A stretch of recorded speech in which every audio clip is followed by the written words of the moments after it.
When you're 19, the world feels wide open. You're figuring out who you are, what you want, and you dream of something bigger, something better.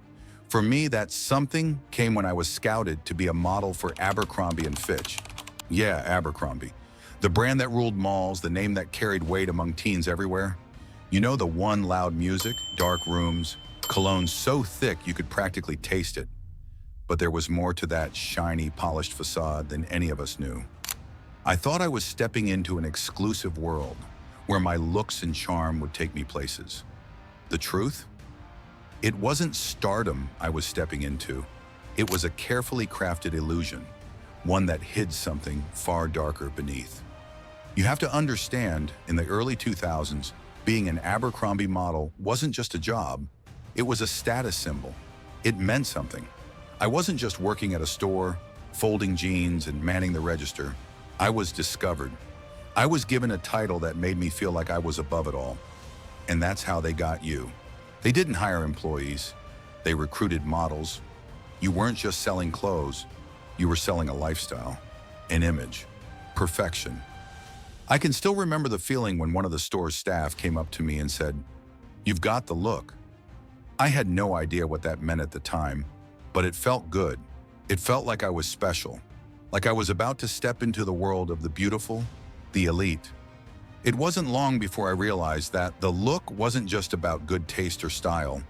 It was about being marketable, fuckable even. I didn't know it at the time, but that word would become a recurring theme during my time with Abercrombie.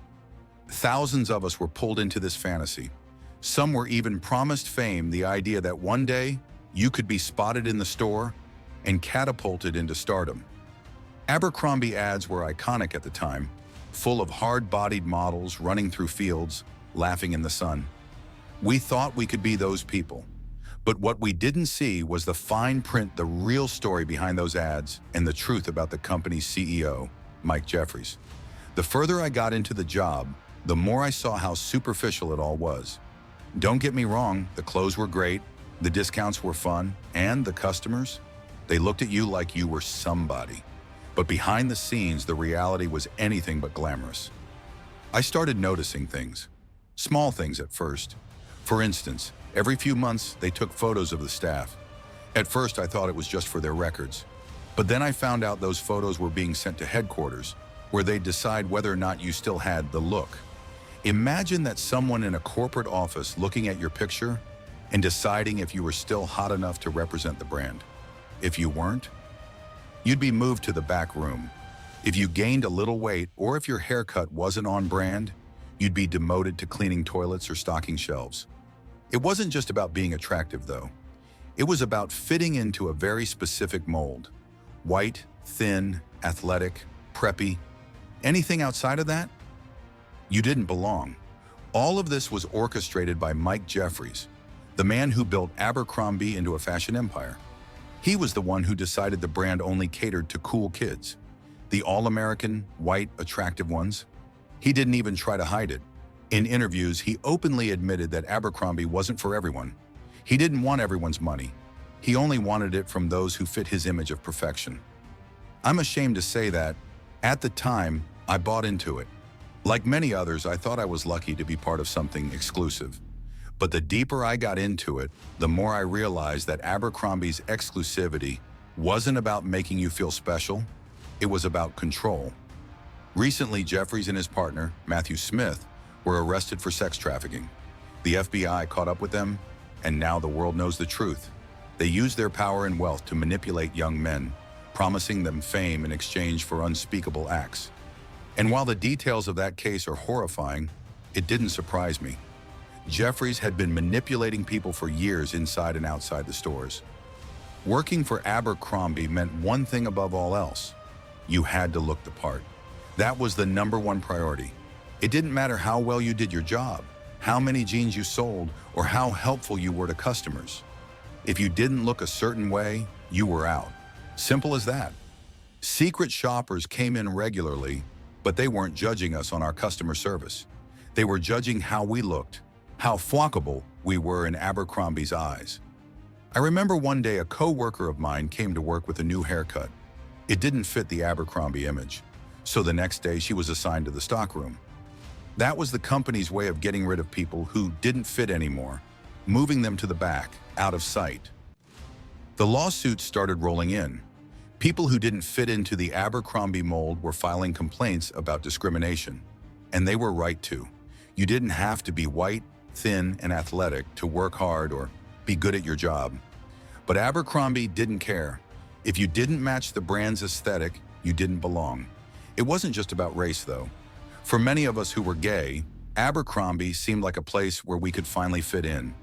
The store gave us the chance to feel special, to be part of something exclusive. But it was all a lie. The store didn't value us for who we were. It valued us for how we looked. For a while, I leaned into the delusion. I wore the clothes, styled my hair a certain way, and carried myself like I was someone. And I wasn't alone. My co-workers and I bought into it because Abercrombie sold more than just clothes. They sold the promise of belonging. They sold the promise that if you looked a certain way, you could rule the world. But that promise came with strings attached.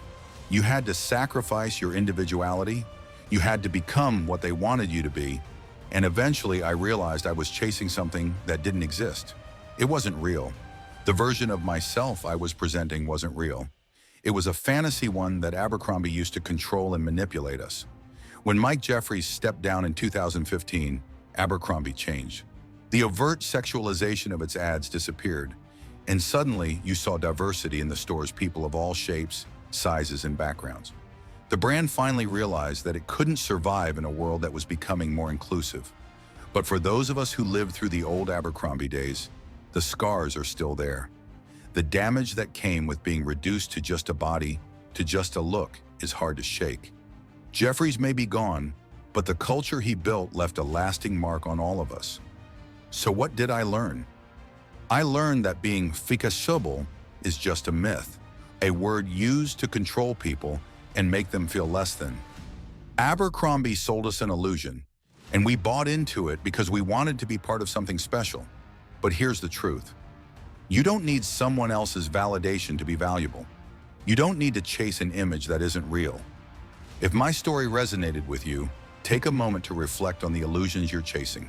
And if you enjoyed this story, don't forget to like, comment, share, and subscribe for more content that dives deep into the stories and truths behind the brands we thought we knew.